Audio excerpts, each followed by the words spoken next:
Assalamualaikum saudaraku semua yang selalu dirahmati oleh Allah Subhanahu wa Ta'ala. Sebelum kita semua mendengarkan cerita yang akan dibacakan, tidak lupa terlebih dahulu kita semua mengucapkan syukur atas semua nikmat yang telah Allah karuniakan. Selanjutnya, mari kita dengarkan cerita yang akan dibacakan. Kisah Sang Raja Nyaris Terbunuh. Kisah Abu Nawas kali ini akan mengisahkan tentang Abu Nawas yang berhasil menyerahkan Baginda Raja untuk dipotong lehernya kepada para tukang bubur kampung Baduy. Berikut kisahnya. Pada suatu hari, Abu Nawas berjalan-jalan hingga ke kampung Baduy di daerah gurun jauh dari kota tempat tinggalnya. Sesampainya di tempat tersebut, ditemuinya ada beberapa orang yang sedang memasak bubur. Suasananya ramai sekali. Tanpa disadarinya, ia ditangkap oleh orang-orang itu dan dibawa ke rumah mereka untuk disembelih. "Kenapa aku ditangkap?" tanya Abu Nawas. "Wahai orang asing, setiap orang yang lewat di sini pasti akan kami tangkap dan kami sembelih seperti kambing dan dimasukkan ke belanga bersama adonan tepung itu. Inilah pekerjaan kami dan itulah makanan kami sehari-hari," jawab salah seorang dari mereka sambil menunjuk ke belanga yang airnya mendidih. Abu Nawas ketakutan juga, namun meski keadaan sedang terjepit, dia masih sempat berpikir jernih. "Kalian lihat saja, badanku kurus kering, jadi dagingku tak banyak. Kalau kalian mau besok aku bawakan temanku yang badannya gemuk sehingga bisa kalian makan untuk 5 hari lamanya. Aku janji, maka tolong lepaskan aku," pinta Abu Nawas. Karena janjinya itu, Abu Nawas akhirnya dilepaskan. Di sepanjang jalan Abu Nawas berpikir keras untuk menemukan siasat agar dirinya berhasil membawa teman yang gemuk. Terlintas olehnya Baginda Raja. Seharusnya Raja tahu akan berita yang tidak mengenakan ini, dan alangkah baiknya kalau Baginda Raja mengetahui sendiri, gumamnya dalam hati. Abu Nawas segera saja masuk ke dalam istana untuk menghadap Raja. Dengan berbagai bujuk rayu, akhirnya Abu Nawas berhasil mengajak Baginda Raja ke kampung Baduy tersebut. Sesampainya di kampung Baduy tersebut, si pemilik rumah tanpa banyak bicara langsung saja menangkapnya. Abu Nawas segera meninggalkan tempat itu dan dalam hati dia berpikir, bila Raja pintar, pasti niscaya dia akan bisa membebaskan diri. Tapi kalau bodoh, akan matilah ia karena akan disembelih orang jahat itu. Sementara itu, di dalam rumah, Baginda tidak menyangka akan disembelih. Dengan takutnya dia berkata, "Jika membuat bubur, dagingku ini tidaklah banyak karena banyak lemaknya. Tapi jika kalian izinkan, kalian akan aku buatkan peci kemudian dijual yang harganya jauh lebih mahal ketimbang harga buburmu itu." Akhirnya mereka menyetujuinya. Baginda telah beberapa hari tidak terlihat di istananya, ia bekerja keras untuk membuat peci untuk orang Baduy itu. Namun pada akhirnya beberapa ke depan Baginda dibebaskan oleh para pengawalnya. Dan hukuman untuk Abu Nawas setelah Baginda dibebaskan, barulah Abu Nawas dipanggil untuk mempertanggungjawabkan semua perbuatannya. Abu Nawas dianggap telah mempermalukan rajanya di muka rakyatnya sendiri. "Wahai Abu Nawas, engkau ini benar-benar telah mempermalukan aku, perbuatanmu sungguh tidak pantas dan kamu harus dibunuh," ujar Raja Harun Giram. "Ya tuanku, sebelum hamba dihukum, perkenankan hamba menyampaikan beberapa hal," kata Abu Nawas membela diri. "Baiklah. Tetapi kalau ucapanmu salah, niscaya engkau akan dibunuh hari ini juga," ujar Baginda Raja. "Wahai tuanku, alasan hamba menyerahkan kepada si penjual bubur itu adalah ingin menunjukkan kenyataan di dalam masyarakat negeri ini kepada Paduka. Karena semua kejadian di dalam negeri ini adalah tanggung jawab Baginda kepada Allah kelak. Raja yang adil sebaiknya mengetahui perbuatan rakyatnya," kata Abu Nawas. Setelah mendengar ucapan Abu Nawas yang demikian, hilanglah rasa amarah Baginda Raja. Dalam hati beliau membenarkan ucapan Abu Nawas tersebut.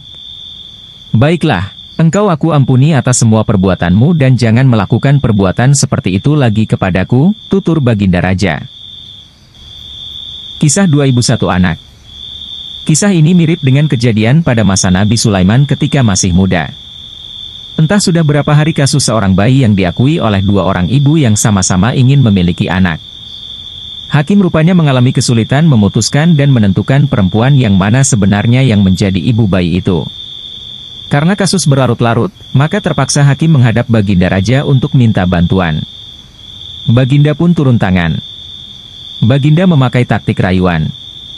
Baginda berpendapat mungkin dengan cara-cara yang amat halus salah satu wanita itu ada yang mau mengalah.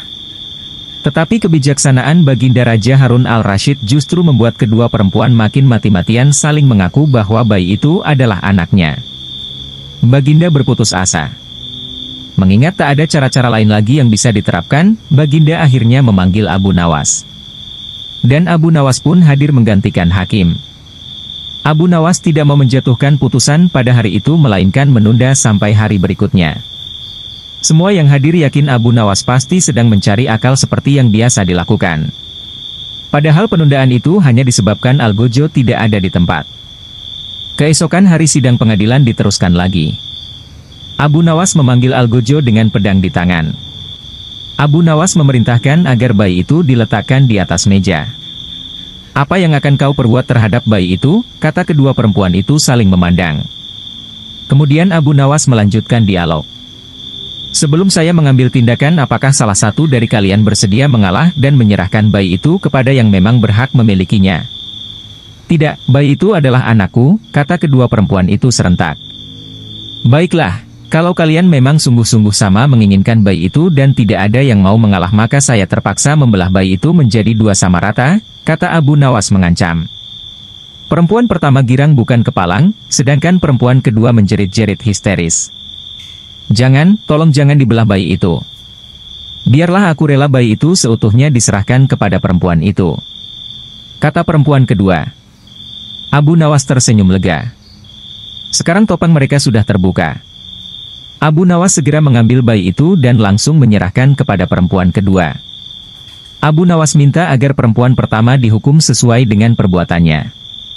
Karena tak ada ibu yang tega menyaksikan anaknya disembelih. Apalagi di depan mata.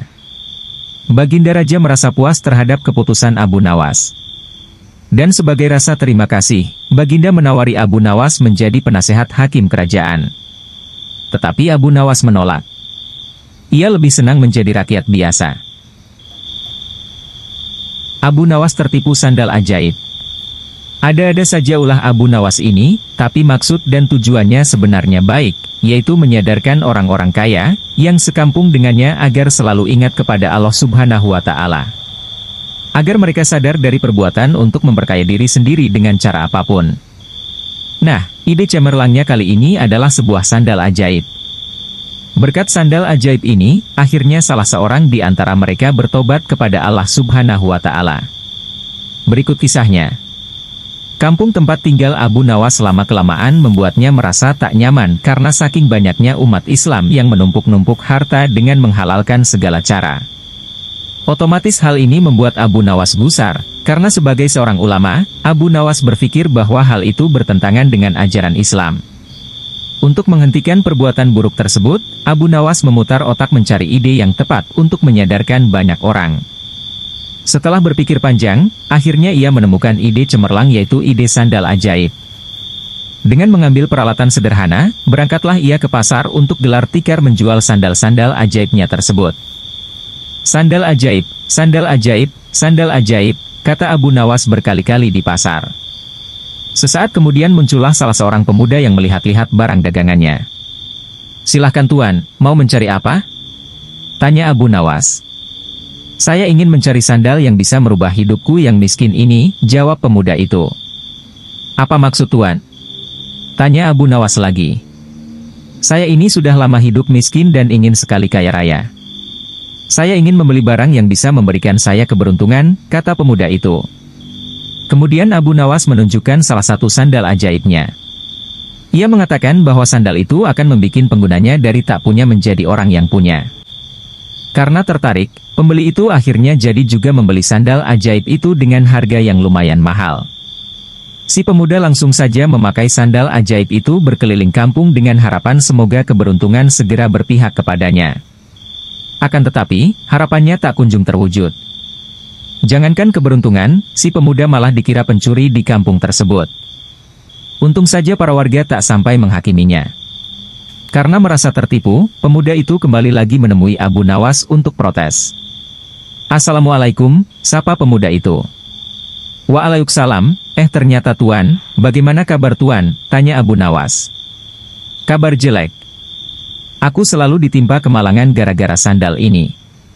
Padahal dulu engkau mengatakan kalau sandal ini bisa mendatangkan keberuntungan, bisa menjadi kaya dan terkenal, tapi mana buktinya?" protes si pembeli. "Seingat saya tidak pernah mengatakan seperti itu Tuan," sergah Abu Nawas. "Saya hanya mengatakan, bahwa bila Tuan pada mulanya orang yang tidak punya, maka dengan membeli sandal ini Tuan akan menjadi orang yang punya. Buktinya sekarang Tuan sudah memiliki sandal ajaib ini," kata Abu Nawas. Pembeli bertobat begitu mendengar penuturan Abu Nawas, pemuda itu hanya bisa diam, ia menyadari bahwa dirinya sedang salah tafsir. "Lalu mengapa engkau mengatakan bahwa sandal ini ajaib?" tanya pembeli. "Karena merek sandal ini adalah ajaib, sandal ajaib," jawab Abu Nawas. Akhirnya pemuda itu pergi begitu saja tanpa sepatah kata pun. "Tunggu Tuan, saya ingin mengatakan sesuatu kepada Tuan. Mungkin saja akan ada manfaatnya," kata Abu Nawas.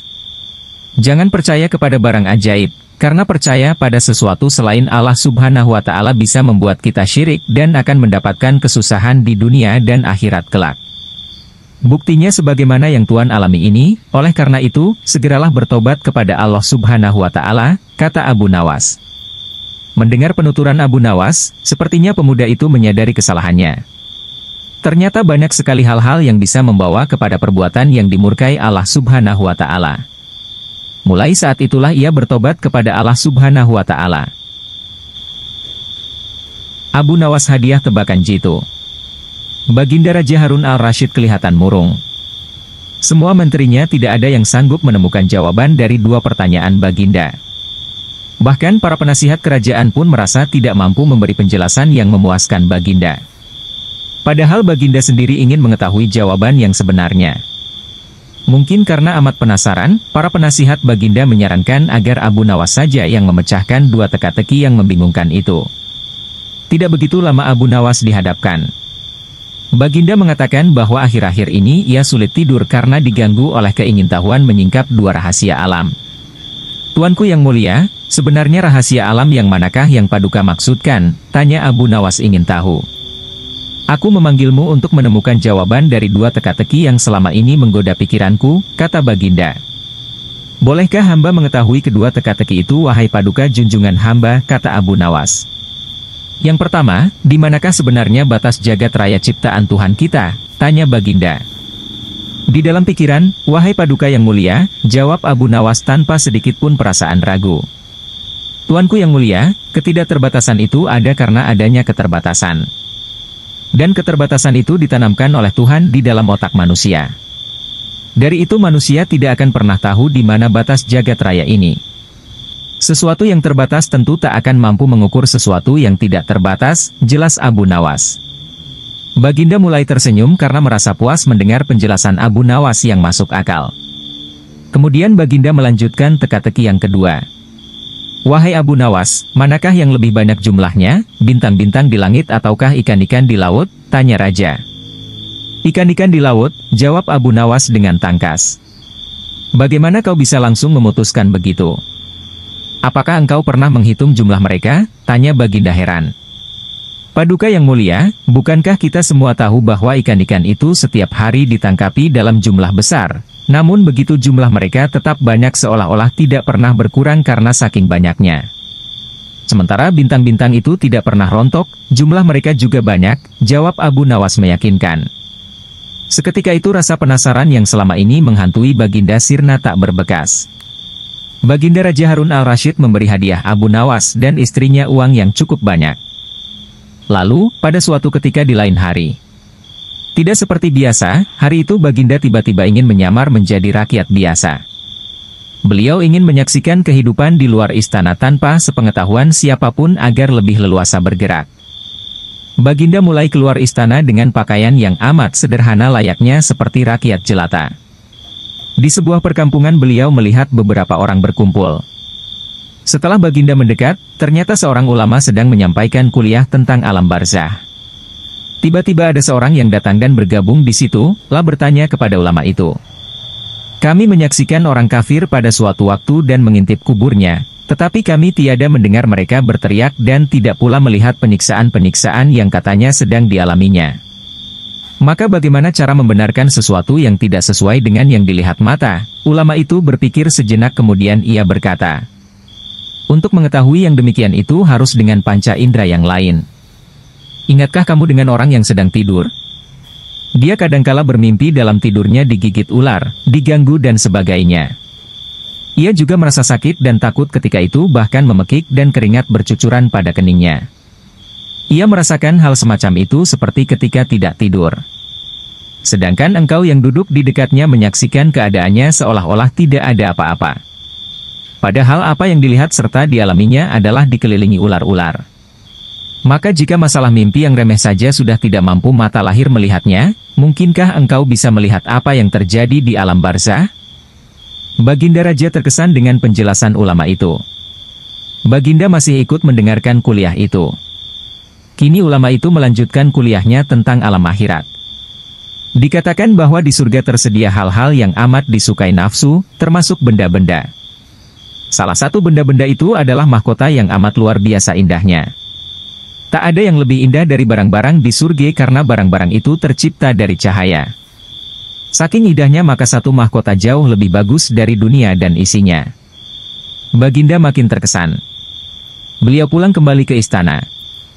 Baginda sudah tidak sabar ingin menguji kemampuan Abu Nawas. Abu Nawas dipanggil, setelah menghadap Baginda. Raja pun bertanya, aku menginginkan engkau sekarang juga berangkat ke surga kemudian bawakan aku sebuah mahkota surga yang katanya tercipta dari cahaya itu. Apakah engkau sanggup Abu Nawas? Sanggup Paduka yang mulia, kata Abu Nawas langsung menyanggupi tugas yang mustahil dilaksanakan itu. Tetapi Baginda harus menyanggupi pula satu syarat yang akan hamba ajukan. Sebutkan syarat itu, kata Baginda Raja. Hamba mohon Baginda menyediakan pintunya agar hamba bisa memasukinya. Pintu apa? Tanya Baginda belum mengerti. Pintu alam akhirat, jawab Abu Nawas. Apa itu? Tanya Baginda ingin tahu. Kiamat. Wahai Paduka yang mulia. Masing-masing alam mempunyai pintu. Pintu alam dunia adalah liang peranakan ibu. Pintu alam barzah adalah kematian. Dan pintu alam akhirat adalah kiamat. Surga berada di alam akhirat. Bila Baginda masih tetap menghendaki hamba mengambilkan sebuah mahkota di surga, maka dunia harus kiamat terlebih dahulu. Kata Abu Nawas menjelaskan. Mendengar penjelasan Abu Nawas, Baginda Raja terdiam. Di sela-sela kebingungan Baginda Raja Harun al-Rashid, Abu Nawas bertanya lagi. Masihkah Baginda menginginkan mahkota dari surga? Baginda Raja tidak menjawab. Beliau diam 1000 bahasa, sejenak kemudian Abu Nawas mohon diri karena Abu Nawas sudah tahu jawabnya. Selamatkan Raja dengan sorban usang. Kisah Abu Nawas, tak ada habisnya untuk diceritakan hingga kapanpun. Seperti pada kali ini, kisah Abu Nawas akan mengisahkan sepak terjang kecerdikan Abu Nawas dalam menyelamatkan rajanya dari rongrongan para pengkhianat. Selidik punya selidik, ternyata yang telah melakukan pengkhianatan adalah para menteri raja sendiri. Berkata bantuan Abu Nawas yang pandai ini, akhirnya bisa ditemukan juga nama menteri yang telah berkhianat. Berikut kisahnya. Pada suatu hari di kerajaan yang dipimpin oleh Raja Harun al-Rashid telah terjadi huru-hara. Rakyatnya tidak lagi mendapat ketenangan seperti biasanya karena telah terjadi penculikan dan pembunuhan yang misterius. Raja dan para prajuritnya akhirnya mengetahui bahwa huru-hara tersebut bukan datang dari musuh, namun dari dalam istana sendiri yang diotaki oleh para menterinya. Namun, Raja sangat kesulitan untuk mencari siap yang berseongkol terhadap tindakan penculikan dan pembunuhan tersebut karena dia melihat bahwa para menterinya semuanya taat kepadanya. Dari itu, dipanggillah Abu Nawas yang dikenal memiliki otak yang cerdas. Akhir-akhir ini aku gelisah, seolah ada seseorang yang hendak mengkudeta kerajaanku. Apa ada yang salah dengan kepemimpinanku? Tanya Raja kepada Abu Nawas. Ampun beribu ampun Baginda, apa yang bisa hamba lakukan untuk membantu? Tanya Abu Nawas. Begini wahai Abu Nawas, berilah cara kepadaku untuk menguji kesetiaan para menteriku, kata Raja dengan iming-iming hadiah. Baiklah Paduka, berilah hamba waktu sehari saja agar bisa memikirkan caranya, ujar Abu Nawas sambil berenjak meninggalkan rajanya. Tes kesetiaan menteri-menteri setibanya di rumah, Abu Nawas berpikir keras untuk menemukan cara yang terbaik dan jitu. Karena kelelahan, Abu Nawas akhirnya tertidur dengan lelapnya. Pada keesokan harinya ketika ia hendak sholat subuh, ia menemukan sorban yang berbau tidak sedap. Sorban itu memang telah lama tidak dicuci oleh istrinya. Dari situlah Abu Nawas menemukan cara jitu untuk menguji kesetiaan para menteri kerajaan. Setelah sholat subuh, Abu Nawas segera bergegas menuju istana kerajaan untuk menghadap Raja Harun ar-Rasyid. Abu Nawas meminta Raja untuk bersandiwara seolah telah memiliki sorban sakti. Raja Harun setuju dan melakukan apa yang telah diperintahkan oleh Abu Nawas. Setelah itu, maka dikumpulkanlah kelima menterinya untuk menghadap. Di hadapan para menteri itu, Raja mengatakan bahwa ia telah mendapat hadiah berupa sorban sakti hasil pemberian dari kerajaan lain. Dan salah satu kesaktian sorban itu adalah bisa menentukan masa depan kerajaan di masa yang akan datang. Wahai para menteriku, bantulah aku untuk menentukan masa di negeri ini, titah Raja. Bagaimana caranya wahai Baginda? Tanya salah seorang menteri. Masing-masing dari kalian, coba ciumlah sorban hadiah ini secara bergantian. Apabila berbau wangi, maka kerajaan ini akan abadai. Namun, bila baunya busuk, maka kerajaan ini tidak akan lama lagi akan segera runtuh, jelas Raja. Kehebatan sorban usang sesuai dengan perintah Raja, para menteri satu persatu memasuki ruangan untuk mencium sorban sakti tersebut. Setelah semuanya telah mendapatkan giliran, maka dikumpulkanlah lagi menteri-menterinya. Bagaimana baunya? Tanya Raja. Sorban ini baunya sangat harum, niscaya kerajaan ini akan abadi, jawab menteri pertama. Menteri kedua dan ketiga menjawab sama dengan menteri pertama. Intinya adalah mereka berusaha untuk membuat rajanya senang. Giliran menteri keempat dan kelima angkat bicara. Di luar dugaan, menteri keempat dan kelima ini mengatakan bahwa sorab sakti tersebut baunya busuk dan menyengat hidung.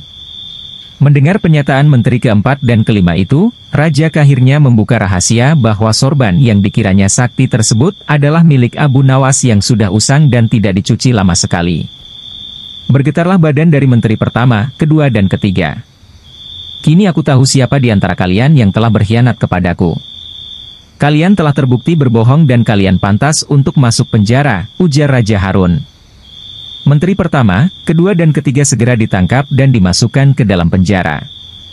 Kepada menteri keempat dan kelima, Raja Harun memberikan hadiah kepada mereka karena kesetiaan yang telah diberikan.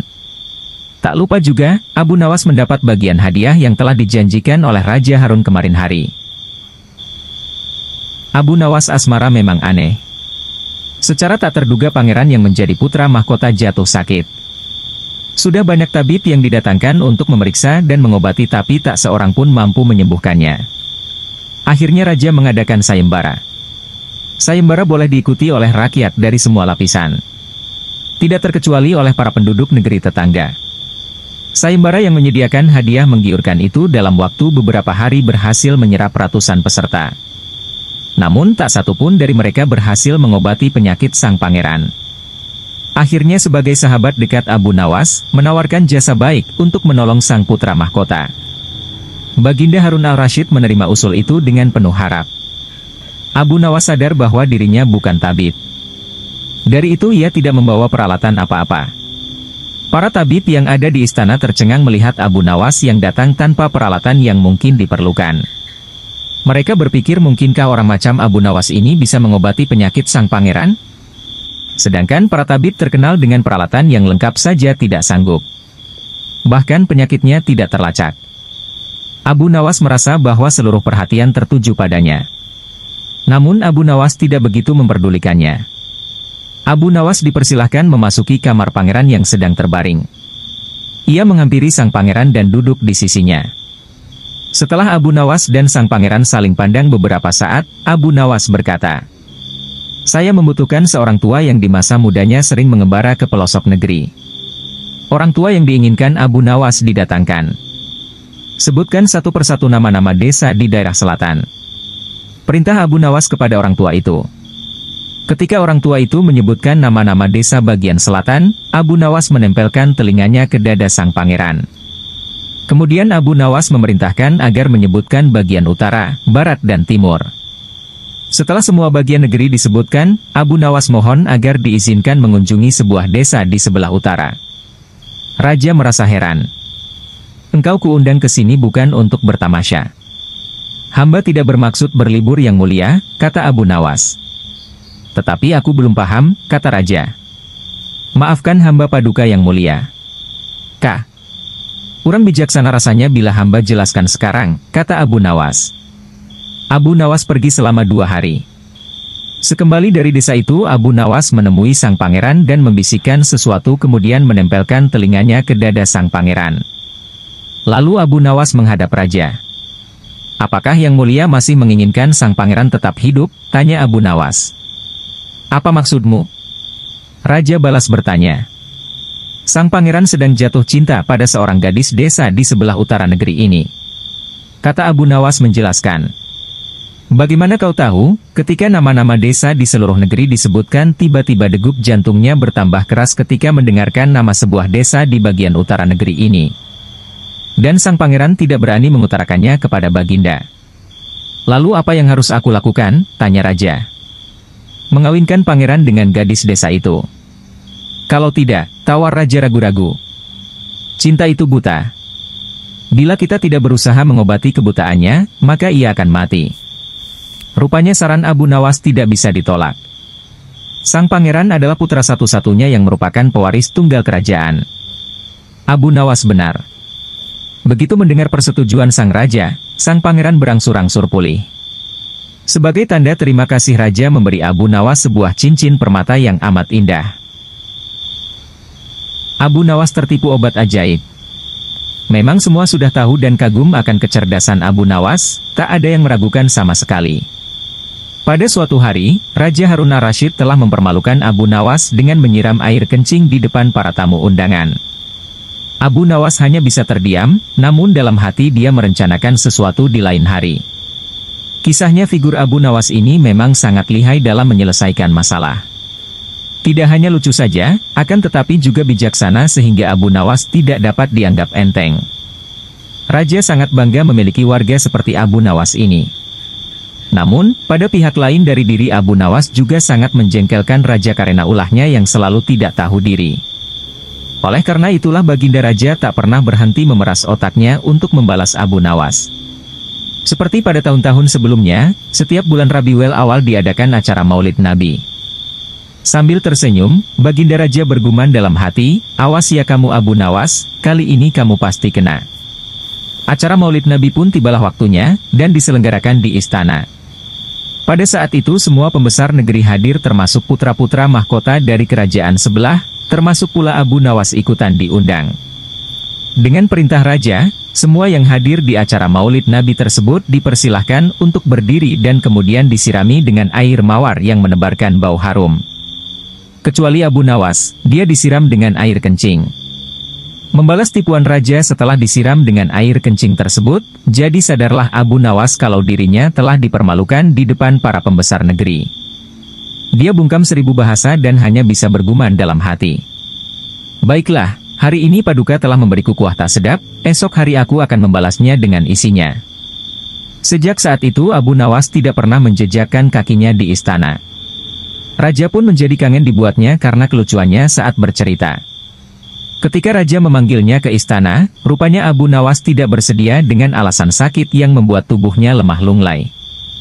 Karena khawatir telah terjadi sesuatu dengan diri Abu Nawas, Raja pun ingin menengoknya diiringi dengan beberapa petinggi kerajaan.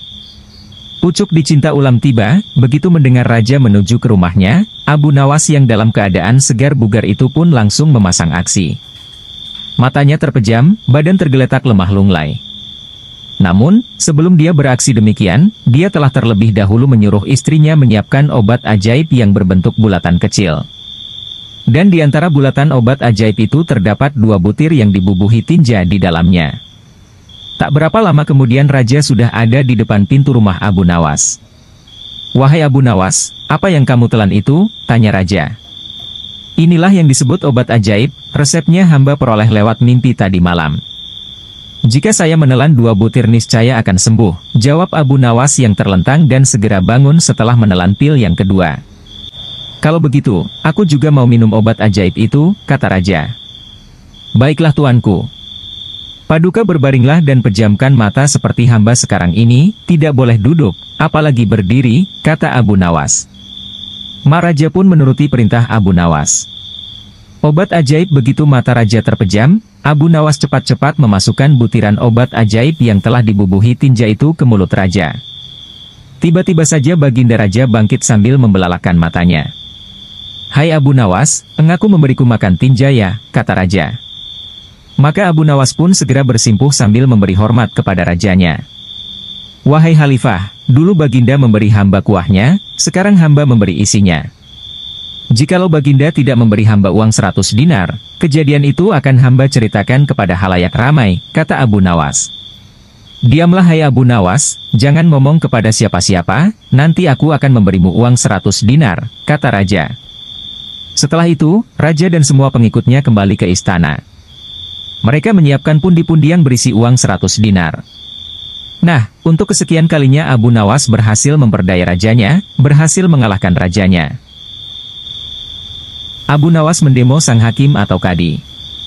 Pada suatu sore, ketika Abu Nawas sedang mengajar murid-muridnya, ada dua orang tamu datang ke rumahnya. Yang seorang adalah wanita tua penjual kahwa, sedang satunya lagi adalah seorang pemuda berkebangsaan Mesir. Wanita tua itu berkata beberapa patah kata kemudian diteruskan dengan si pemuda Mesir. Setelah mendengar pengaduan mereka, Abu Nawas menyuruh murid-muridnya menutup kitab mereka. "Sekarang pulanglah kalian. Ajak teman-teman kalian datang kepadaku pada malam hari ini sambil membawa cangkul, penggali, kapak dan martil serta batu." Murid-murid Abu Nawas merasa heran, namun mereka begitu patuh kepada Abu Nawas. Dan mereka merasa yakin gurunya selalu berada membuat kejutan dan berada di pihak yang benar.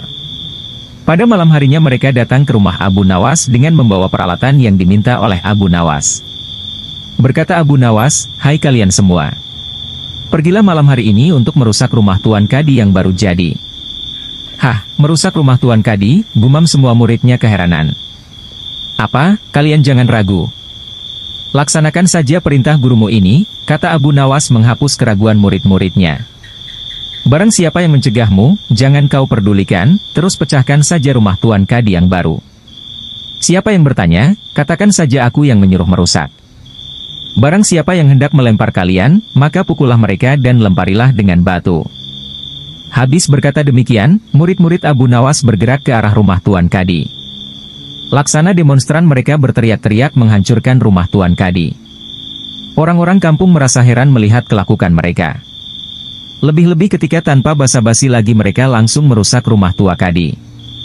Orang-orang kampung itu berusaha mencegah perbuatan mereka, namun karena jumlah murid-murid Abu Nawas terlalu banyak maka orang-orang kampung tak berani mencegah. Melihat banyak orang merusak rumahnya, Tuan Kadi segera keluar dan bertanya, "Siapa yang menyuruh kalian merusak rumahku?" Murid-murid itu menjawab, "Guru kami Tuan Abu Nawas yang menyuruh kami."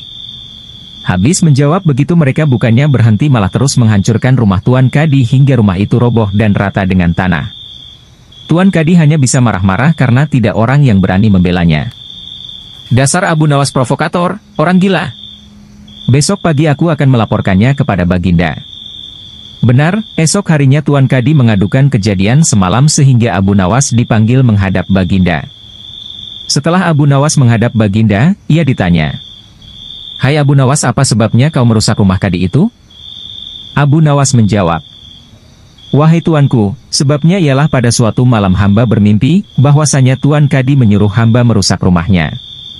Sebab rumah itu tidak cocok baginya, ia menginginkan rumah yang lebih bagus lagi. Ya, karena mimpi itu maka hamba merusak rumah Tuan Kadi." Baginda berkata, "Hai Abu Nawas, bolehkah hanya karena mimpi sebuah perintah dilakukan? Hukum dari negeri mana yang kau pakai itu?"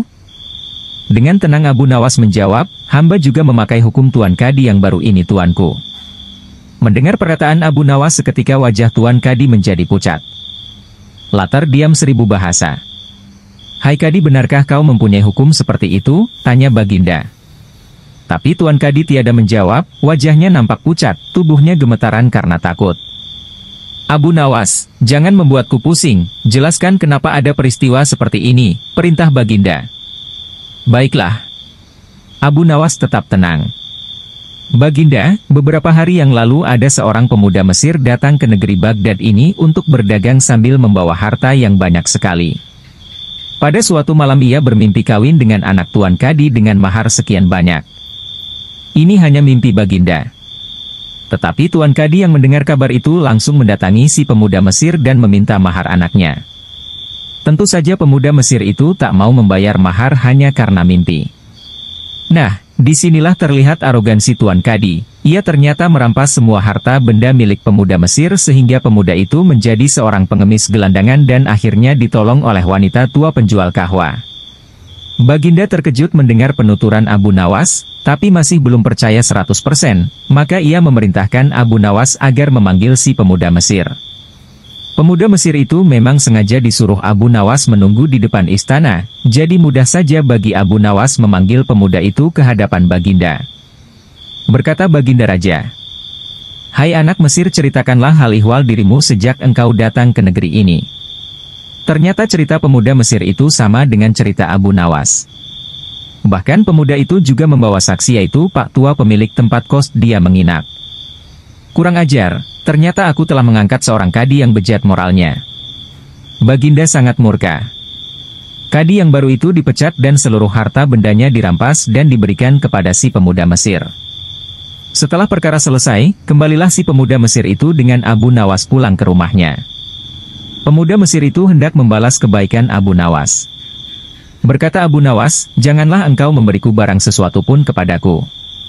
Aku tidak akan menerimanya sedikit pun jua." Pemuda Mesir itu betul-betul mengagumi Abu Nawas. Ketika ia kembali ke negeri Mesir, ia menceritakan tentang kehebatan Abu Nawas itu kepada penduduk Mesir sehingga nama Abu Nawas menjadi sangat terkenal. Abu Nawas membalas tipuan raja. Sudah menjadi takdir kali ya si Abu Nawas ini cerdik dan pandai, bahkan sekalipun menipu kok malah diberi hadiah oleh rajanya. Seperti kisah Abu Nawas lucu dan kocak berikut ini. Abu Nawas melakukan protes karena hadiah yang akan dijanjikan oleh rajanya tidak kunjung diberikan. Akhirnya Abu Nawas membuat siasat agar dia diberi hadiah sebagaimana mestinya. Mari kita ikuti kisahnya. Pada suatu malam yang sangat dingin, Abu Nawas diundang oleh Raja Harun ar-Rasyid untuk menemaninya mengobrol. Nah, pada saat obrolan mereka tentang rasa dingin, tiba-tiba sangat raja bertanya kepada Abu Nawas. "Wahai Abu Nawas, maukah engkau telanjang bulat di atas atap malam ini? Tergantung imbalannya saja Paduka," jawab Abu Nawas. "Baiklah, engkau akan aku beri 500 dirham bila mau melaksanakannya," jelas raja. Dengan imbalan sebesar itu, Abu Nawas segera saja mencopoti bajunya satu persatu mulai dari pakaian atas hingga pakaian bawah. Setelah seluruh bagian bajunya dilepas, selanjutnya Abu Nawas naik menuju atas atap dan duduk-duduk di sana. Rasa dingin sangat menusuk kulit Abu Nawas semalaman dan baru menjelang subuh Abu Nawas turun ke bawah. "Wahai Paduka, mana uang yang Paduka janjikan kepadaku?" tanya Abu Nawas. "Sabar dulu wahai Abu Nawas. Begini ya semalaman apa yang telah engkau lihat?" tanya raja. "Hamba tidak melihat apa-apa tuanku. Hanya seberkas cahaya yang nampak dari kejauhan saja," jawab Abu Nawas. "Kalau begitu, engkau tidak berhak mendapatkan imbalan karena engkau telah dihangati oleh cahaya itu," ujar raja. "Loh, bagaimana bisa begitu Paduka? Hamba semalam hampir mati kedinginan," protes Abu Nawas. Akan tetapi sang raja tidak mau mendengar protes dari Abu Nawas, bahkan sang raja menyuruh Abu Nawas untuk segera pulang ke rumahnya. Dengan perasaan yang masih kedinginan disertai rasa sedih, akhirnya Abu Nawas meninggalkan istana menuju rumahnya. Dalam perjalanan, Abu Nawas berkata dalam hati, "Bagaimana mungkin Baginda ini ingkar janji? Baiklah, aku harus mendapatkan hakku yang tadi." Setelah selang beberapa hari, Abu Nawas menghadap Raja Harun ar-Rasyid. Abu Nawas mengundang rajanya untuk jamuan makan-makan di rumahnya. Raja Harun pun menerima undangan tersebut. Pagi-pagi sekali Abu Nawas sudah muncul di istana dengan tujuan menjemput raja bersama dengan rombongan kerajaan. Di tengah perjalanan, Abu Nawas minta izin kepada rajanya untuk mendahului mereka dengan alasan ada hal yang harus dikerjakan, terutama menyiapkan hal penyambutan meriah kepada rajanya. Tidak beberapa lama kemudian, Abu Nawas sudah berada di tempat pesta. "Ayo, cepatlah dirikan kemah," teriak Abu Nawas kepada murid-muridnya. Abu Nawas rupanya menyuruh murid-muridnya agar keadaan menjadi siap dalam penyambutan nanti. Ada pula yang menyalakan api di bawah pohon besar. Kemudian ada periuk-periuk yang telah diisi dengan daging dan digantungkan di dahan-dahan pohon itu. Raja Harun ar-Rasyid dan rombongan datang. Setelah sejenak mengobrol, Abu Nawas mulai bercerita macam-macam agar rajanya menjadi senang. Karena keasyikan mengobrol itu, Raja Harun terlihat memegangi perut pertanda rasa lapar sudah menjaar di tubuhnya. "Wahai Abu Nawas, mana makanannya?" tanya Raja. "Sabar Baginda, apinya lamban sekali panasnya, padahal sejak dari tadi pagi dinyalakan," jawab Abu Nawas. "Api jenis apa itu kok lamban sekali panasnya?" "Coba antar aku ke dapur," ujar Raja. Setelah tiba di dapur, sang Raja merasa sangat heran karena ada api namun tidak ada makanan yang sedang dimasak. "Mana makanannya?" tanya Raja. "Itu Baginda, ada di atas dahan pohon," jawab Abu Nawas sambil menunjuk pohon.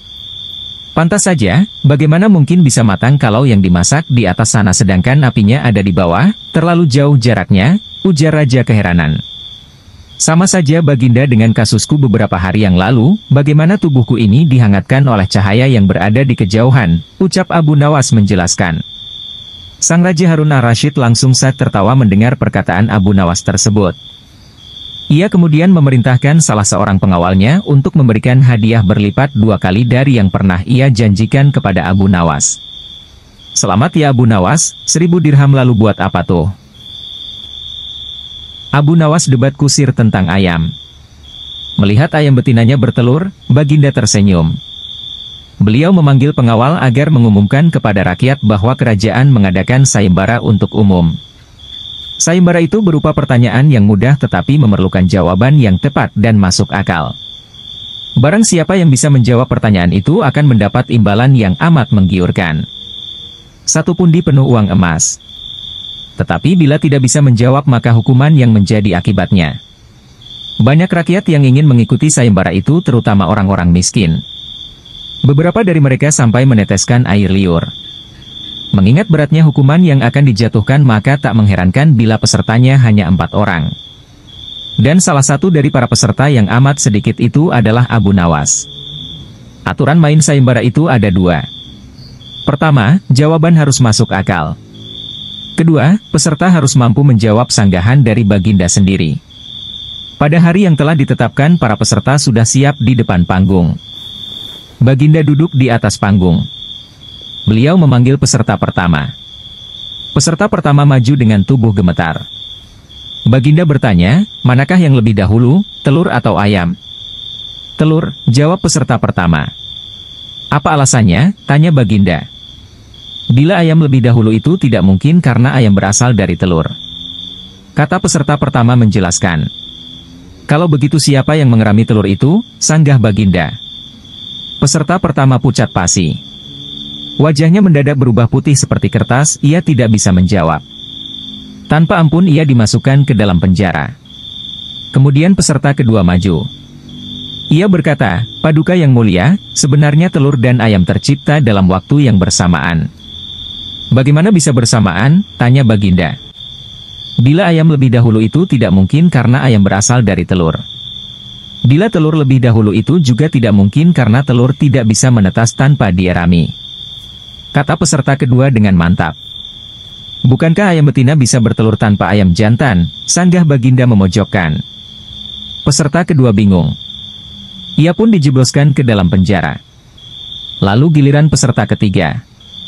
Lah berkata, "Tuanku yang mulia, sebenarnya ayam tercipta lebih dahulu daripada telur."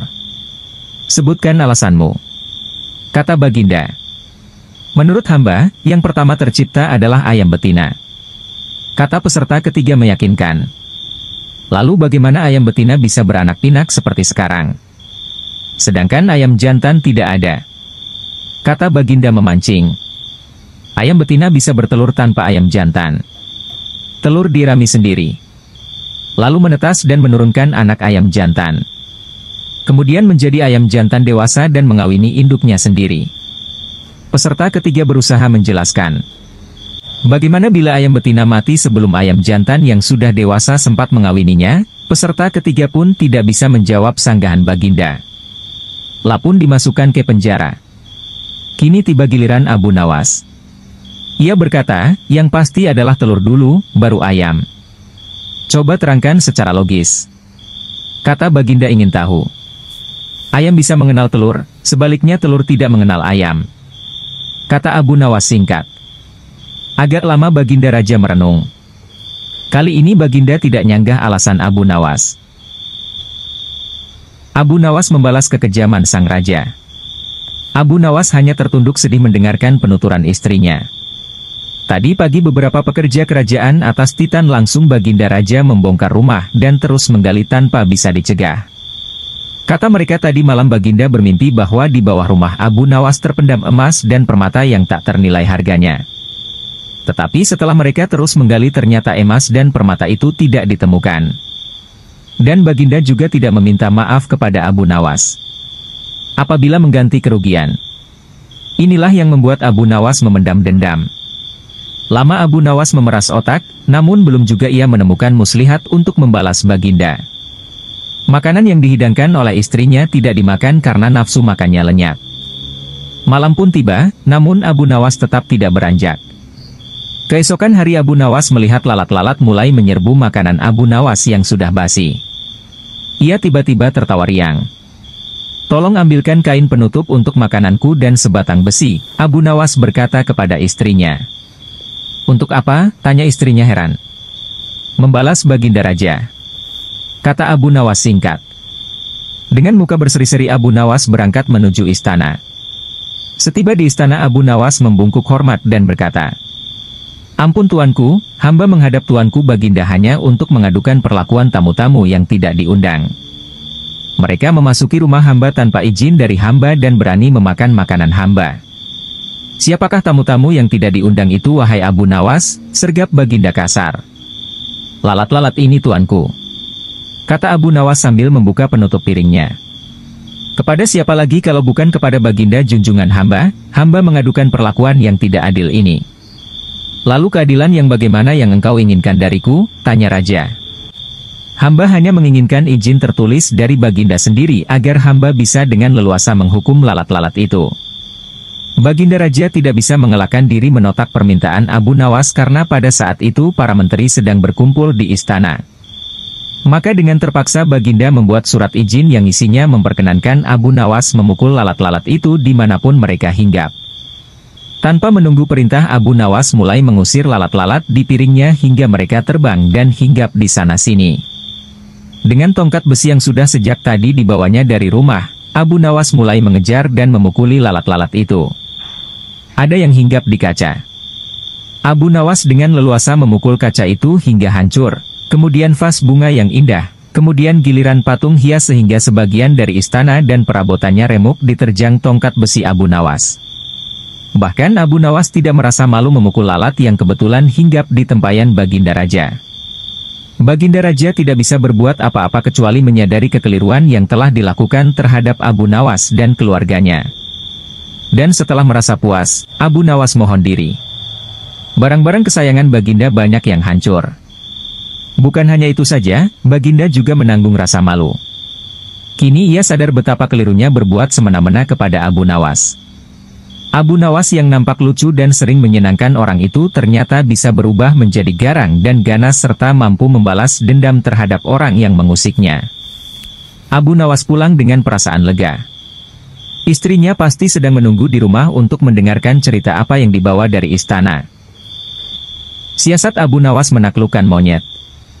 Pada suatu hari Abu Nawas tengah melihat pertunjukan monyet ajaib. Ajaib karena si monyet ini hanya mau diperintah oleh pemiliknya saja. Kalau diperintah oleh orang lain maka dia akan menolak. Namun, dengan kecerdasan yang dimilikinya, Abu Nawas akhirnya berhasil mengecoh si monyet sehingga menuruti perkataan Abu Nawas. Ikuti kisahnya berikut ini. Pada suatu hari yang cerah, Abu Nawas telah mendapatkan perintah dari Raja Harun ar-Rasyid untuk mengamati dan mencari tahu kekurangan yang ada pada rakyatnya. Maklumlah, selain terkenal sebagai penyair ulung, Abu Nawas juga termasuk salah satu orang kepercayaan Baginda Raja. Karena usulan-usulan dan petuahnya yang seringkali tidak masuk akal. Namun tetap bisa menjadi solusi ketika masalah sedang tiba melanda. Pada suatu malam, Abu Nawas melangkahkan kedua kakinya dengan santai menyisir kota. Selama dalam perjalanan, ia sama sekali tidak melihat adanya sesuatu yang dirasa janggal. Karena kesejahteraan penduduk pada waktu itu boleh dibilang cukup layak. Pertunjukan monyet. Akan tetapi, pada saat Abu Nawas tengah berada di depan tanah lapang yang sering digunakan penduduk untuk mengadakan hajatan, tiba-tiba langkah kakinya terhenti dengan adanya kerumunan massa yang begitu banyak. Abu Nawas pun bertanya kepada temannya yang bernama Husin yang secara kebetulan baru melihat pertunjukan di sana. "Ada pertunjukan apa di sana?" tanya Abu Nawas. "Pertunjukan keliling yang melibatkan monyet ajaib," jawab Husin. "Apa maksudmu dengan monyet ajaib?" tanya Abu Nawas. "Monyet tersebut bisa mengerti bahasa manusia dan yang lebih menakjubkan lagi, monyet itu hanya mau tunduk kepada pemiliknya saja," jelas Husin. Ancaman Abu Nawas kepada monyet. Jawaban Husin itu telah membuat Abu Nawas semakin tertarik dan penasaran. Dia langsung pamit pada temannya itu untuk melihat pertunjukan monyet itu. Ketika Abu Nawas sudah berada di tengah kerumunan pada penonton, ternyata, sang pemilik monyet dengan bangga menawarkan hadiah yang cukup besar bagi siapa saja yang sanggup membuat monyet itu mengangguk-angguk. Tak heran bila banyak di antara penonton mencoba satu persatu, mereka berusaha dengan berbagai cara untuk membuat monyet itu mengangguk-angguk. Namun, hasilnya adalah sia-sia belaka. Melihat kegigihan si monyet tersebut, Abu Nawas semakin penasaran. Akhirnya Abu Nawas maju ke depan untuk mencobanya.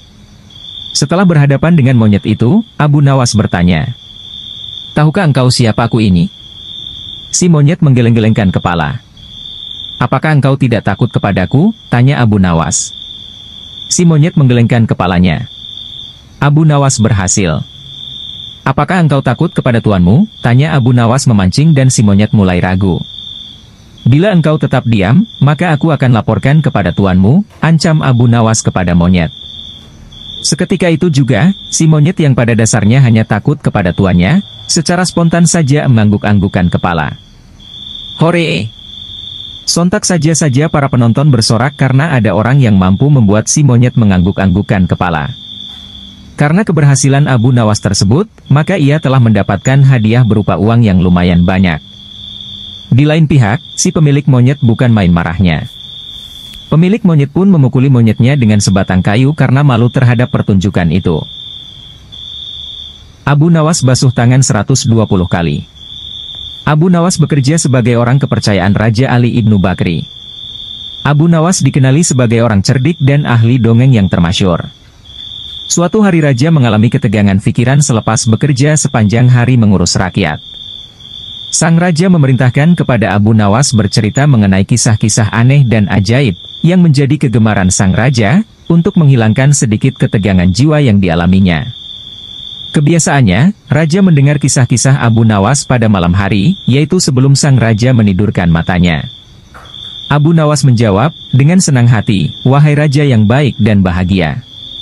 Dikisahkan, "Wahai Raja yang bahagia," salah seorang pelayan istana berkata kepada Raja Cina. "Wahai Raja zaman ini, tuan rumah memerintahkan para pelayannya agar mengambil air dan semua yang diperlukan untuk membasuh tangan salah seorang tamunya yang dianggap agak ganjil dan aneh.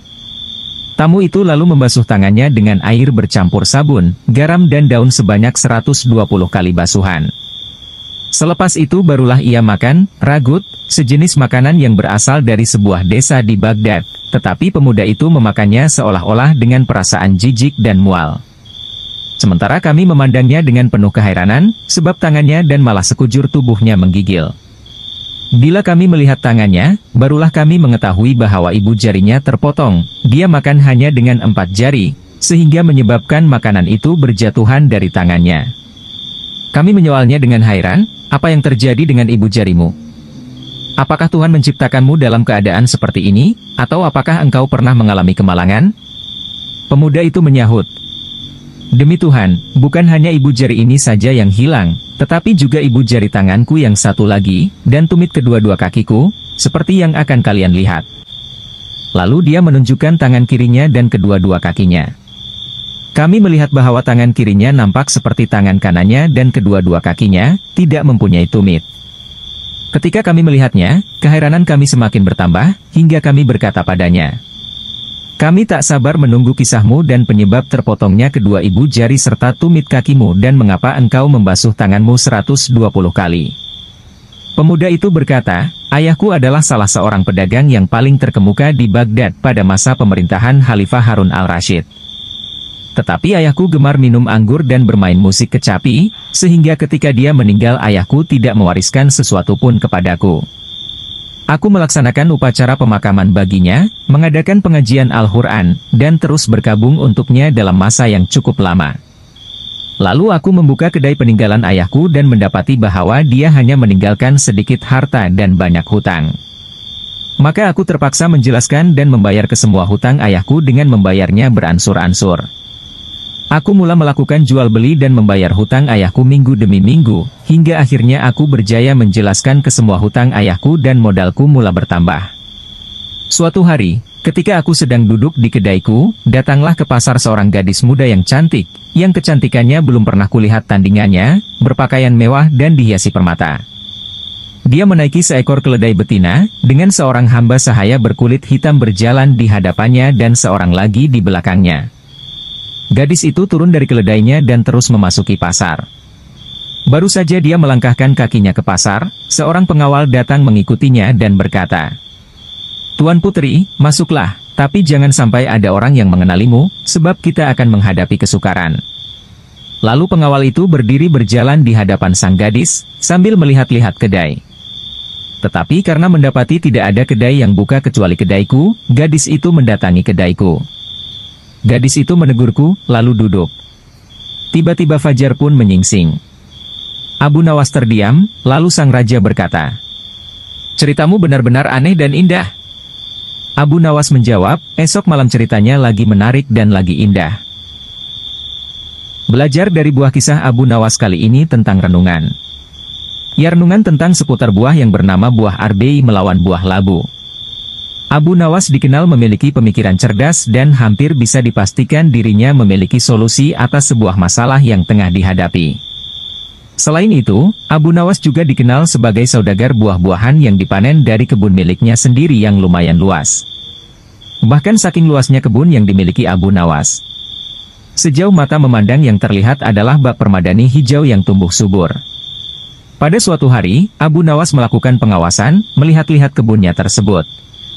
Dirinya berjalan kaki menyisiri kebunnya melewati tiap petak kebun yang ditanami berbagai macam sayur mayur dan buah-buahan segar. Abu Nawas sangat bangga dan bahagia melihat tanamannya yang tumbuh subur dan menghasilkan banyak buah yang berkualitas. Ucapan puja dan puji syukur terus-menerus terucap dari bibir Abu Nawas kepada Tuhan. Inspeksi kebun buah. Pada siang hari yang cukup terik itu, perjalanan Abu Nawas yang sedang mengawasi lahan kebun miliknya mendadak berhenti pada sebuah petak di mana tumbuh subur pepohonan arbei. Abu Nawas memandangi dengan detail tiap bagian pohon arbei miliknya tersebut. Dirinya memperhatikan rantingnya, daunnya hingga buahnya yang nampak segar bergelantungan. Karena terik matahari begitu panas tepat di atas kepala dan dirinya merasa lelah, Abu Nawas kemudian berhenti dan beristirahat di bawah pohon arbei yang lebat. Bekal makanan yang sudah disiapkan oleh istrinya segera dibuka dan disantapnya. Kali ini makanan yang dia bawa tidak pedas-pedas amat, sangat enak gumanya dalam hati. Dengan ditemani semilir angin yang sepoi-sepoi, Abu Nawas puas menikmati makanan dari istrinya tersebut. Setelah kenyang, dirinya menyandarkan diri pada batang pohon arbei sambil melihat ke atas, dilihatnya buah arbei yang ranum. Sesaat itu pula dirinya memandangi buah labu yang ada di petak seberang, betapa besar buahnya serta ranum. Bukan Abu Nawas kalau dirinya hanya memandang saja. Ya, seperti biasa, Abu Nawas mulai merenungi buah-buahan yang tumbuh segar dari kebun miliknya. Tiba-tiba saja terlintas sebuah pemikiran di benak Abu Nawas. Aku itu heran, apa sebabnya ya pohon arbei yang sebesar ini namun buahnya hanya kecil saja. Padahal, pohon labu yang merambat dan mudah patah saja bisa menghasilkan buah yang besar-besar, ujar Abu Nawas dalam hati. Kejatuhan buah arbei. Tak lama berselang, angin kecil pun bertiup menghampiri Abu Nawas yang sedang beristirahat seolah-olah langsung menjawab pertanyaan yang ada dalam benaknya. Ranting arbei pun bergerak-gerak dan saling bergesekan dan sesaat kemudian ada sebiji buah arbei jatuh tepat di kepala Abu Nawas yang sedang tidak bersorban itu. "Aha, aku tahu sebabnya," ujar Abu Nawas. Beruntung bagi Abu Nawas di siang itu hanya kejatuhan buah arbei saat sedang beristirahat. Bagaimana jadinya jika saat itu dirinya kejatuhan buah labu? Allah Subhanahu wa Ta'ala menciptakan semua makhluknya yang ada di muka bumi ini dengan kekurangan dan kelebihan masing-masing, di mana semua itu berjalan sesuai dengan fungsinya, saling keterikatan dan saling membutuhkan. Abu Nawas dan pukulan jadi dinar. Pada suatu hari Abu Nawas menghadap ke istana. Ia pun bercakap-cakap dengan Sultan dengan riang gembira. Tiba-tiba terlintas dalam pikiran di benak Sultan. Bukankah ibu si Abu Nawas ini sudah meninggal? Aku ingin mencoba kepandaiannya sekali lagi. Aku ingin menyuruh dia membawa ibunya ke istanaku ini. Kalau berhasil akan aku beri hadiah 100 dinar. Hai, Abu Nawas, titah Sultan. Besok bawalah ibumu ke istanaku, nanti aku beri engkau hadiah 100 dinar. Abu Nawas kaget. Bukankah beliau sudah tahu kalau ibuku sudah meninggal, tapi mengapa beliau memerintahkan itu, pikirnya. Namun dasar Abu Nawas, ia menyanggupi perintah itu. Baiklah, tuanku, esok pagi hamba akan bawa ibu hamba menghadap kemari, jawabnya mantap. Setelah itu ia pun mohon diri. Sesampai di rumah, setelah makan dan minum, ia pergi lagi. Dijelajahinya sudut-sudut negeri itu, menyusuri jalan, lorong dan kampung, untuk mencari seorang perempuan tua yang akan dijadikan sebagai ibu angkat. Rupanya tidak mudah menemukan sesosok perempuan tua. Setelah memeras tenaga mengayun langkah ke sana kemari hingga jontor, barulah ia menemukan yang dicari. Perempuan itu adalah seorang pedagang kue apem di pinggir jalan yang sedang memasak kue-kue dagangannya. Dihampirinya perempuan tua itu. Hai, ibu, bersediakah engkau kujadikan ibu angkat, kata Abu Nawas. Kenapa engkau berkata demikian, tanya si ibu tua itu. Apa alasannya?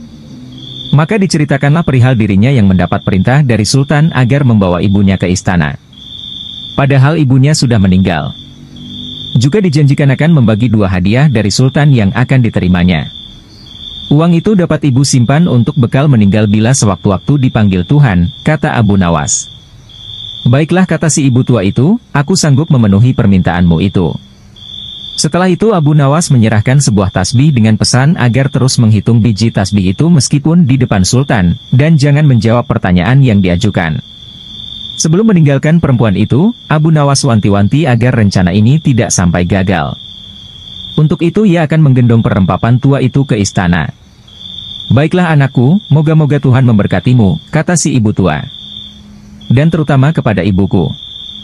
Keesokan harinya pagi-pagi sekali Abu Nawas sudah sampai di istana lalu memberikan salam kepada Sultan. Waalaikumsalam, Abu Nawas, jawab Sultan. Setelah itu Sultan memandang Abu Nawas. Bukan main terkejutnya Sultan melihat Abu Nawas menggendong seorang perempuan tua. Siapa yang kamu gendong itu? Tanya Sultan. Diakah ibumu? Tapi kenapa siang begini kamu baru sampai? Benar tuanku, inilah ibu Patik, beliau sudah tua dan kakinya lemah dan tidak mampu berjalan kemari, padahal rumahnya sangat jauh. Itu sebabnya Patik gendong ibu kemari, kata Abu Nawas sambil mendudukkan ibu tua di hadapan Sultan. Setelah duduk ibu tua itu pun memegang tasbih dan segera menghitung biji tasbih tanpa henti meski Sultan mengajukan beberapa pertanyaan kepadanya. Tentu saja Sultan tersinggung. Ibumu sangat tidak sopan, lagi pula apa yang dikatakannya itu sampai tidak mau berhenti? Sembah Abu Nawas, ya tuanku Syah Alam, suami ibu Patik ini 99 banyaknya. Beliau sengaja menghafal nama-nama mereka satu persatu, dan tidak akan berhenti sebelum selesai semuanya.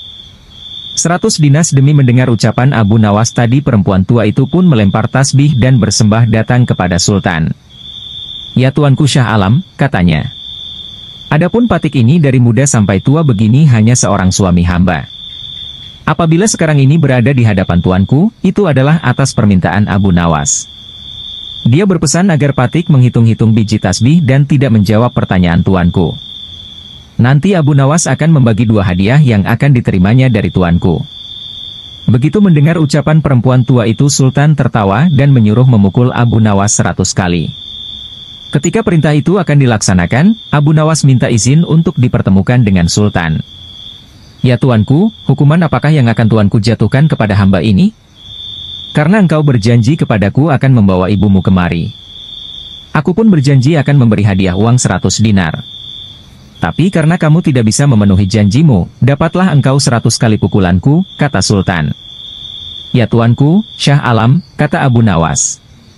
"Patik berjanji dengan perempuan tua ini akan membagi 2 hadiah yang akan tuanku berikan kepada hamba. Tetapi karena sekarang hamba mendapat dera, hadiah itu juga harus dibagi 2. Karena yang bersalah 2 orang. Patik terimalah hukuman itu, tetapi 50 seorang dengan perempuan tua ini." Dalam hati Sultan bergumam, jangankan dipukul 50 kali, dipukul sekali saja perempuan tua ini tidak akan mampu berdiri. Setelah itu Sultan memberi 50 dinar kepada perempuan tua itu sambil berpesan agar tidak cepat percaya kepada Abu Nawas bila lain kali menemuinya. Dengan sukacita diterimanya hadiah itu dan dipandangnya Abu Nawas. "Ya tuanku Syah Alam, ampun beribu ampun, jika ibuku telah mendapat anugerah dari Paduka, tidak adil kiranya bila anaknya ini dilupakan begitu saja." Ya, terimalah pula bagianmu," ujar Baginda sambil tersenyum. Ini. Semua orang tertawa dalam hati. Setelah Abu Nawas bermohon diri pulang ke rumah.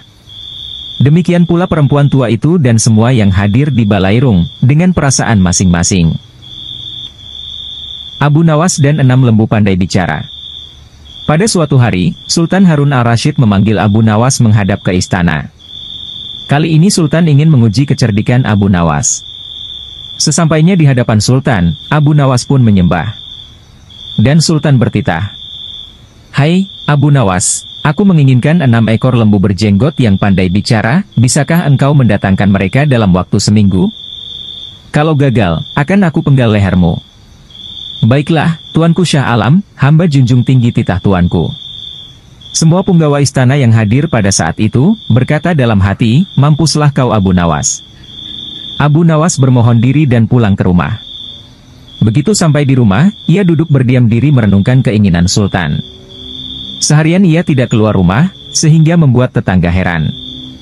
Ia baru keluar rumah persis setelah seminggu kemudian, yaitu batas waktu yang diberikan Sultan kepadanya. Ia segera menuju kerumunan orang banyak, lalu ujarnya, "Hai orang-orang muda, hari ini hari apa?" Orang-orang yang menjawab benar akan dia lepaskan. Tetapi orang-orang yang menjawab salah, akan ia tahan. Dan ternyata, tidak ada seorang pun yang menjawab dengan benar. Tak ayal, Abu Nawas pun marah-marah kepada mereka. "Begitu saja kau anggap bisa menjawab? Kalau begitu, mari kita menghadap Sultan Harun al-Rasyid, untuk mencari tahu kebenaran yang sesungguhnya." Keesokan harinya, Balairung Istana Baghdad dipenuhi warga masyarakat yang ingin tahu kesanggupan Abu Nawas membawa 6 ekor lembu berjenggot. Sampai di depan Sultan Harun al-Rasyid, ia pun mengaturkan sembah dan duduk dengan hikmat. Lalu, Sultan berkata, "Hai Abu Nawas, mana lembu berjenggot yang pandai bicara itu?" Tanpa banyak bicara, Abu Nawas pun menunjuk ke 6 orang yang dibawanya itu. "Inilah mereka, tuanku Syah Alam." "Hai, Abu Nawas, apa yang kau tunjukkan kepadaku itu?" "Ya, tuanku Syah Alam, tanyalah pada mereka hari apa sekarang," jawab Abu Nawas. Ketika Sultan bertanya, ternyata orang-orang itu memberikan jawaban berbeda-beda. Maka berujarlah Abu Nawas, "Jika mereka manusia, tentunya tahu hari ini hari apa. Apalagi jika tuanku menanyakan hari yang lain, akan tambah pusinglah mereka. Manusia atau hewankah mereka ini? Inilah lembu berjenggot yang pandai bicara itu, tuanku." Sultan heran melihat Abu Nawas pandai melepaskan diri dari ancaman hukuman. Maka Sultan pun memberikan hadiah 5.000 dinar kepada Abu Nawas. Abu Nawas menghitung kematian tahanan. Kecerdikan Abu Nawas memang sudah tak diragukan lagi. Bahkan ketika Raja Harun al-Rasyid menghadapi masalah, tak segan-segan Abu Nawas dipanggilnya untuk menyelesaikan masalah. Nah, kali ini Abu Nawas mendapatkan tugas untuk menghitung kematian. Bagaimana cara Abu Nawas menghitungnya? Berikut kisahnya. Suatu hari, di negeri 1001 malam, Baghdad, digelarlah acara hajatan besar. Sang Raja Harun al-Rasyid pun berniat merayakan pesta ulang tahun kerajaan bersama-sama dengan seluruh rakyatnya. Pada hari yang telah ditunggu tiba, rakyat Baghdad dikumpulkan di depan pendapa istana. Raja Harun sang penguasa berdiri dan berkata, "Wahai rakyatku yang tercinta, hari ini kita mengadakan pesta ulang tahun kerajaan. Aku akan memberi hadiah kepada para fakir miskin. Aku juga akan memberikan pengampunan kepada para tahanan di penjara dengan mengurangi hukuman menjadi setengah dari sisa hukumannya," seru Baginda kepada rakyatnya. memberi keringanan hukuman pada tahanan. Mendengar ucapan sang raja, tentu saja rakyat Baghdad bersukaria. Mereka segera berpesta bersama dan menyantap aneka makanan yang telah disediakan. Tak berapa lama kemudian, para pengawal istana membagi-bagikan hadiah kepada fakir miskin. Setelah dipastikan seluruh rakyatnya yang fakir miskin mendapatkan hadiah, raja pun memanggil para tahanan-tahanan pertama yang mendapatkan kesempatan adalah bernama Sofyan. "Sofyan, berapa tahun hukumanmu?" tanya Baginda. "2 tahun Baginda," jawab Sofyan. "Sudah berapa tahun yang kamu jalani?" tanya Baginda lagi. "1 tahun Baginda," jawab Sofyan. "Kalau begitu, sisa hukumanmu yang 1 tahun aku kurangi menjadi setengah tahun sehingga hukumanmu tinggal 6 bulan saja," tegas Baginda. Selanjutnya, dipanggillah Ali. "Berapa tahun hukumanmu Ali?" tanya Baginda. Dengan nada yang sedih, Ali menjawab. "Mohon ampun Baginda, hamba dihukum seumur hidup," jawab Ali. Mendengar jawaban Ali tersebut, Baginda menjadi bingung harus menjawab apa untuk mengurangi hukuman Ali. Di tengah kebingungannya, raja yang terkenal bijaksana ini teringat dengan Abu Nawas. Akhirnya, dipanggillah Abu Nawas. Tak berapa lama kemudian, Abu Nawas yang turut serta dalam pesta ulang tahun kerajaan menghampiri sang raja yang sedang kebingungan itu. "Abu Nawas, aku ada masalah mengenai hadiah pengampunan bagi Ali. Dia dihukum seumur hidup sedangkan aku berjanji akan memberikan pengampunan setengah dari sisa hukumannya. Padahal aku tidak tahu sampai umur berapa Ali akan hidup. Sekarang aku minta nasihatmu, bagaimana caranya memberi pengampunan kepada Ali dari sisa hukumannya?" jelas raja. Mendengar penuturan rajanya, Abu Nawas pun ikut bingung. Dia berpikir, apa bisa mengurangi umur seseorang, padahal dia sendiri tidak tahu sampai kapan umurnya.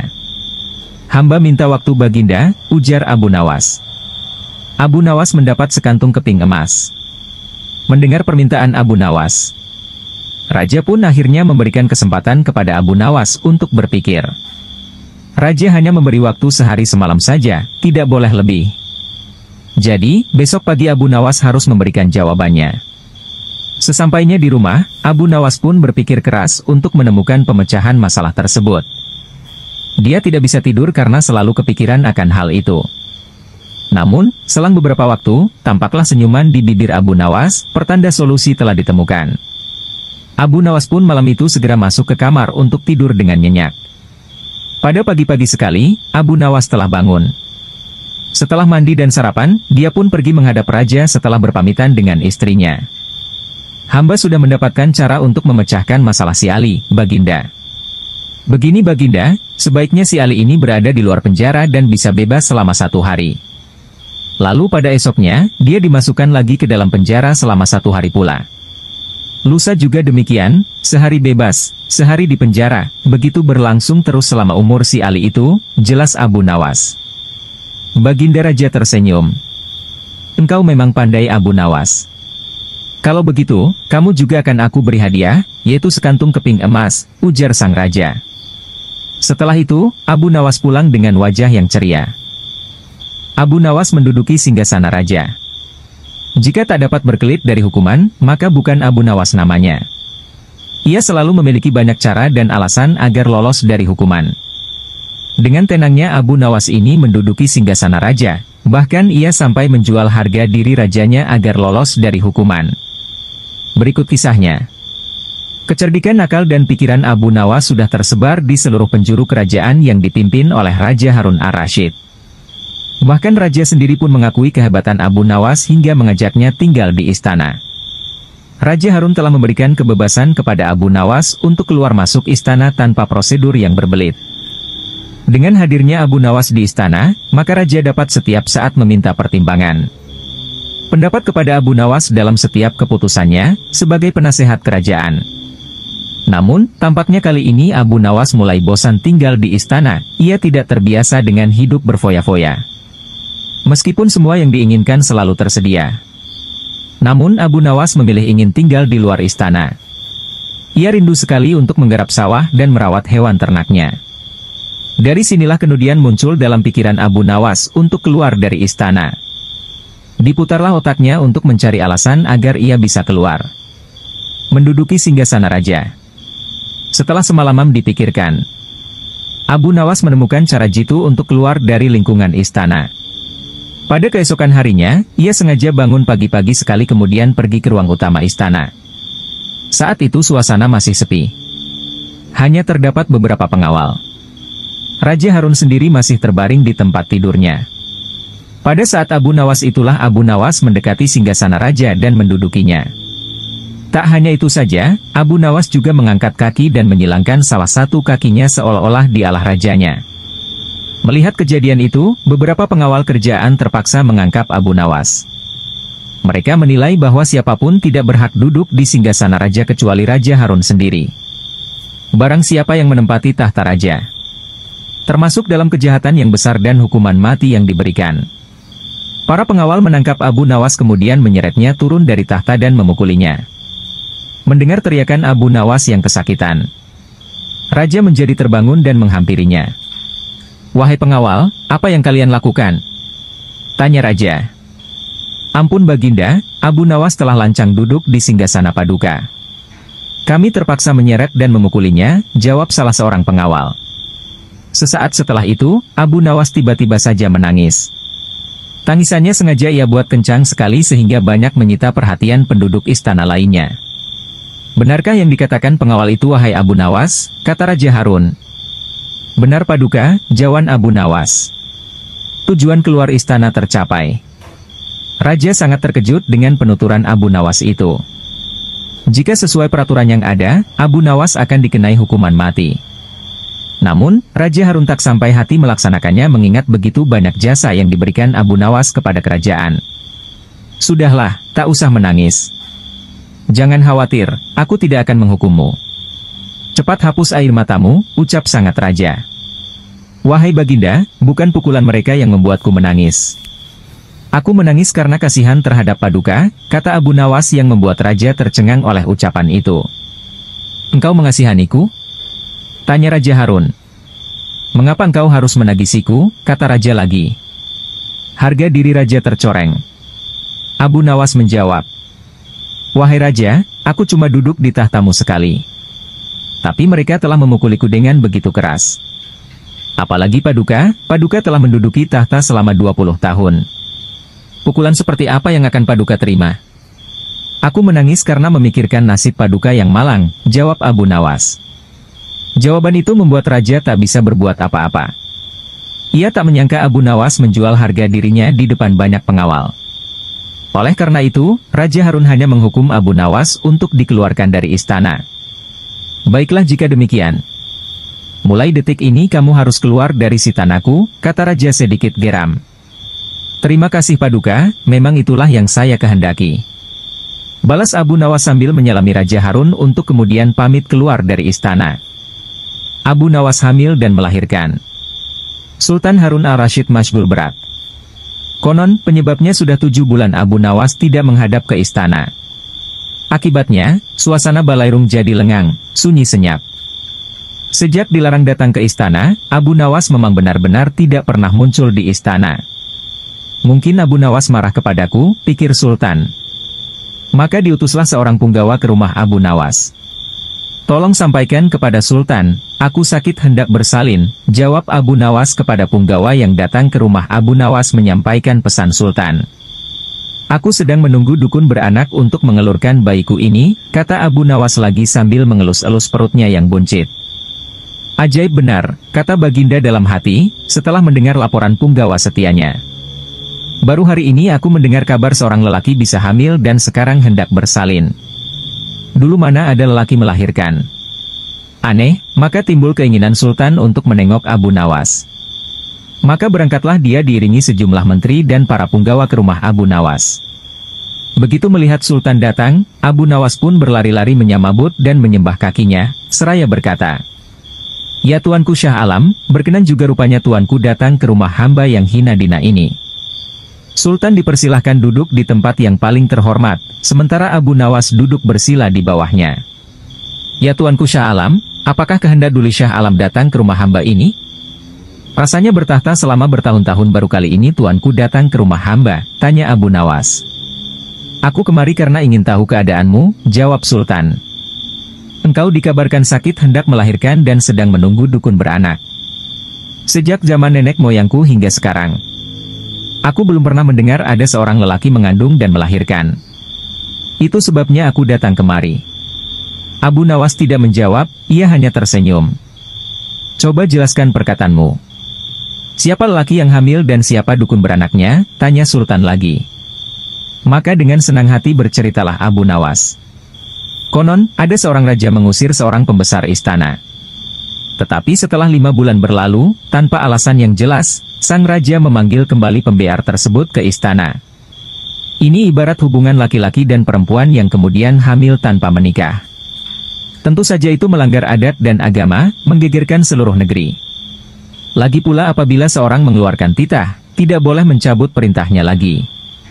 Jika itu dilakukan, ibarat menjilat air ludah sendiri, itulah tanda-tanda pengecut. Oleh karena itu harus berpikir masak-masak sebelum bertindak. Itulah tamsil seorang lelaki yang hendak bersalin. Adapun dukun beranak yang ditunggu, adalah Baginda kemari. Baginda kemari, kata Abu Nawas. Adapun beranak yang ditunggu kedatangan Baginda kemari, kata Abu Nawas. Dengan kedatangan Baginda kemari, berarti hamba sudah melahirkan. Yang dimaksud dengan bersalin adalah hilangnya rasa sakit atau takut hamba kepada Baginda.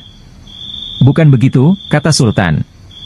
Ketika aku melarang kamu datang lagi ke istana, itu tidak sungguh-sungguh, melainkan hanya bergurau. Besok datanglah engkau ke istana, aku ingin bicara denganmu. Memang di sana banyak menteri, tetapi tidak seperti kamu. Lagi pula selama engkau tidak hadir di istana, selama itu pula hilanglah cahaya balairungku. Segala titah Baginda, patik junjung tinggi tuanku. Sembah Abu Nawas dengan takzim. Tetapi Sultan cuma geleng-geleng kepala. Dan tidak seberapa lama kemudian Sultan pun kembali ke istana dengan perasaan heran bercampur geli. Abu Nawas menampar pipi raja. Abu Nawas dengan sifat berani menegur sang raja agar mengetahui kondisi rakyat yang dipimpinnya. Ia sengaja telah membiarkan pipi sang raja ditampar oleh orang Yahudi. Tapi anehnya, raja tak membalas kelakuan Abu Nawas itu, malah berterima kasih karenanya. Berikut kisahnya. Pada suatu hari, Abu Nawas singgah di rumah kenalannya, seorang Yahudi. Di sana tengah berlangsung permainan musik yang meriah. Banyak orang yang menonton sehingga suasana begitu meriah. Semua tamu yang hadir terlibat dalam permainan musik indah itu, termasuk Abu Nawas yang baru saja masuk. Ada yang bermain kecapi, ada yang menari-nari dan sebagainya, semuanya bersuka cita. Ketika para tamu sudah kehausan, tuan rumah menyuguhkan kopi kepada para hadirin. Masing-masing mendapat secangkir kopi, termasuk Abu Nawas. Ketika Abu Nawas hendak meminum kopi itu, ia ditampar oleh si Yahudi. Namun karena sudah terlanjur larut dalam kegembiraan, hal itu tidak ia hiraukan dan diangkatnya lagi cangkirnya, tapi lagi-lagi ditampar. Ternyata tamparan yang diterima Abu Nawas pada malam itu cukup banyak sampai acara selesai sekitar pukul 2 dini hari. Pesta musik dengan suguhan secangkir kopi. Di tengah jalan, baru terpikir oleh Abu Nawas. Jahat benar perangai Yahudi itu, main tampar saja. Kelakuan seperti itu tidak boleh dibiarkan berlangsung di Baghdad. Tapi, apa dayaku hendak melarangnya, pikirnya dalam hati. Aha, aku ada akal, guman Abu Nawas selanjutnya. Keesokan harinya, Abu Nawas menghadap Raja Harun ar-Rasyid di istana. Tuanku, ternyata di negeri ini ada suatu permainan yang belum pernah hamba kenal, sangat aneh, lapor Abu Nawas. Di mana tempatnya? Tanya Baginda. Di tepi hutan sana Baginda, kata Abu Nawas. Mari kita lihat, ajak Baginda. Nanti malam kita pergi berdua saja dan tuanku memakai pakaian santri, ucap Abu Nawas. Setelah sholat Isya, maka berangkatlah Baginda dan Abu Nawas ke rumah Yahudi itu. Ketika sampai di sana, kebetulan si Yahudi sedang asyik bermain musik dengan teman-temannya, maka Baginda pun dipersilahkan duduk. Ketika diminta untuk menari, Baginda menolak sehingga ia dipaksa dan ditampar pipinya kanan-kiri. Sampai di situ Baginda baru sadar bahwa ia telah dipermainkan oleh Abu Nawas. Tapi apa daya ia tak mampu melawan orang sebanyak itu. Maka, menarilah Baginda sampai keringat membasahi seluruh tubuhnya yang gendut itu.